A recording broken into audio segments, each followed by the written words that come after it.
Rapat dengar pendapat atau RDP yang digelar antara Komisi 3 DPRD Samarinda, Dinas PUPR, dan perwakilan pekerja teras Samarinda berakhir ricuh.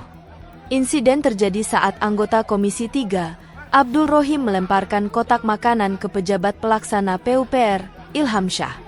Kekesalan Abdul Rohim memuncak setelah Dinas PUPR enggan menghadirkan perwakilan perusahaan dalam rapat, padahal menjadi pembahasan krusial. Karena masalah gaji pekerja teras Samarinda yang belum dibayar. Kejadian tersebut semakin memanas setelah pihak PUPR mengungkapkan bahwa mereka telah berkomunikasi langsung dengan pelaksana proyek tanpa melibatkan perwakilan pekerja. RDP yang berlangsung ini kemudian viral karena adanya tindakan pelemparan kotak makanan kepada pejabat pelaksana PUPR.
Download Tribun X sekarang, menghadirkan lokal menjadi Indonesia.